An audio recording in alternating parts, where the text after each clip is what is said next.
রাধে রাধে। এই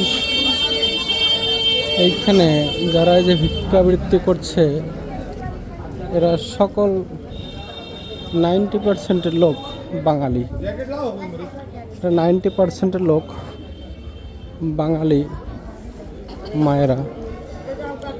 আমি ভেবে মাঝে মাঝে অবাক হয়ে যাই, এই বাঙালি এতই খারাপ, এই বাঙালি মায়ের ছেলেরা এত কি ভালো যে তারা তাদের মা বাবাকে বৃদ্ধকালে এইভাবে ছেড়ে দিয়েছে।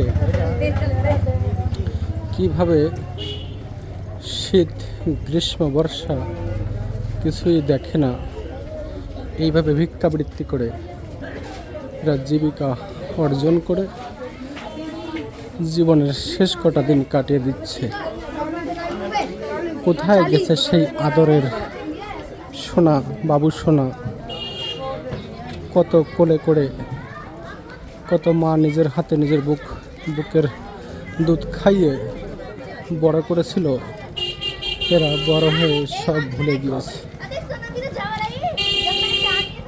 সুন্দরী বউ পেয়ে মাকে রাস্তার ভিখারি করে দিয়েছে। আমার দুঃখ হয় এই মায়েদের দেখলে, মাঝে মাঝে ঘৃণাবোধ হয় যে বাঙালিদের এমন এই করুণ পরিস্থিতি কেন, বাঙালিদের এমন দুর্দশা কেন? এই বাঙালিদের কি ছিল না? এখন এই বাঙালি মায়েদের এইভাবে ভিক্ষাবৃত্তি করতে হয় কেন? কেউ কি নেই এই বাঙালি মায়েদের ভিক্ষাবৃত্তি বন্ধ করানোর মতো, যাতে এদের এইভাবে ভিক্ষাবৃত্তি না করতে হয়? শুধু শুধু সারা বিশ্বের মানুষ যারা এই বৃন্দাবনের রাধাকুণ্ডে বা বৃন্দাবন পরিক্রমা মার্গে আসে, তারা যখন দেখে যে সমস্ত বাঙালি মায়েরা এইভাবে ভিক্ষাবৃত্তি করে জীবনের শেষ কিছুটা দিন কাটায়, তাহলে কোনো বাঙালি কি এমন নেই যে তার মনে একটু কষ্ট লাগে বা তার মনে ব্যথা লাগে যে এইভাবে আমাদেরই বাঙালি মায়েরা এইভাবে ভিক্ষাবৃত্তি করছে? আমাদের ভিতরে এমন কি কেউ নেই যে এগুলো বন্ধ করার জন্য, এই ভিক্ষাবৃত্তি বন্ধ করার জন্য একটু চেষ্টা করে? এমন কি কেউ নেই? এইভাবে মা বাবারা কিভাবে ভিক্ষার জন্য বসে আছে, বা সারা বছর এইভাবেই বসে থাকে। কি ঠান্ডা, কি শীত, কি গরম, কি বর্ষা, কত কত মায়েরা তো এভাবে রাত্রিভর এইভাবেই কেটে যায় ভিক্ষাবৃত্তি করতে করতে। খুব কষ্ট লাগে এই বাঙালিদের দুরবস্থা দেখে, যেদের ভিক্ষা করতে হচ্ছে কেন? কোথায় সেই বাবু সোনা, সোনা পাখি, ময়না পাখি, সেই সোনার সন্তানরা? আবার অনেক সন্তানরা আছে এই বাবা মাকে এইভাবে ফেলে দিয়ে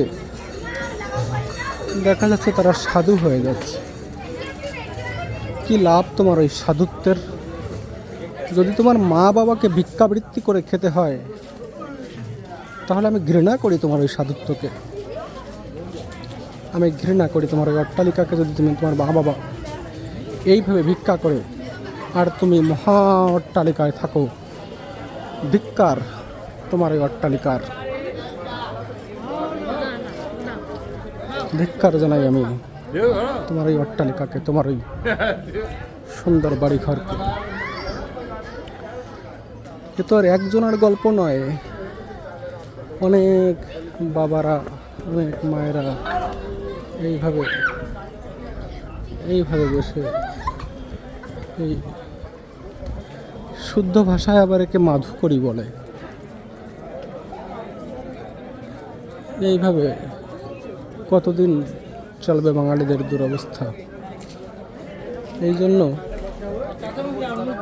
আমাদের সবার উচিত যে একটা সন্তান নয়, একটা সুসন্তান জন্ম দেওয়ার, যাতে বৃদ্ধ অবস্থায় এই করুণ পরিস্থিতির সম্মুখীন না হতে হয়। যার জন্য শুধু সন্তান নয়, সুসন্তান জন্ম দেওয়ার চেষ্টা করতে হবে। না হলে এই দেখুন, এই যে মার রাধে রাধে,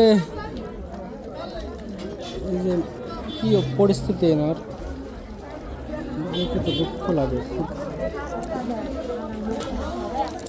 এনার কি বয়স আছে বসে থাকার? তাও এইভাবে বসে ভিক্ষাবৃত্তি করছে, কত কষ্ট পাচ্ছে, কত কষ্ট করে এইভাবে ভিক্ষাবৃত্তি করছে। এ শুধু এক নয়, এরকম অনেক আছে। সারা রাস্তা, সারা বৃন্দাবনে যেখানে যাবেন শুধু এই বাঙালিদের ভিক্ষাবৃত্তি করতে দেখতে পাবেন। 90% বাঙালি এইভাবে ভিক্ষাবৃত্তি করে ছুটছে। 90% বাঙালি। মাঝে মাঝে খুব দুঃখ লাগে যে কেন বাঙালিদের এই পরিস্থিতি। তাহলে বাঙালিরা কি তাদের ছেলে মেয়েদের সুশিক্ষায় শিক্ষিত করেনি? তারা এমন করে বাবা মাকে এইভাবে ভিক্ষার জন্য ছেড়ে দিয়েছে কেন? খুব দুঃখ লাগে আমাকে।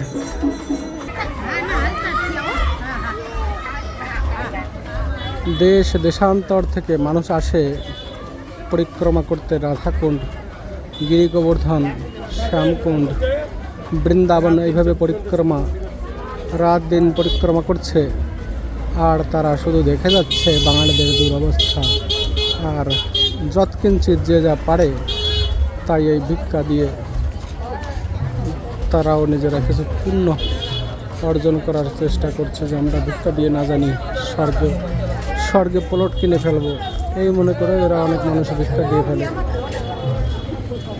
1 টাকা ভিক্ষা দিয়ে মনে করে যে আমাদের ঠিকানা হয়ে গেছে, স্বর্গে আমাদের হয়ে গেছে জায়গা। তা আসুন আমরা সবাই চেষ্টা করি, আমরা সর্বপ্রথমে চেষ্টা করি আমাদের বাবা মাকে যেন এই দুরবস্থার সম্মুখীন না করতে হয়। জৈবন থাকতে কঠোর পরিশ্রম করে পিতা মাতার জন্য কমসে কম একটা সুব্যবস্থা করার চেষ্টা করি।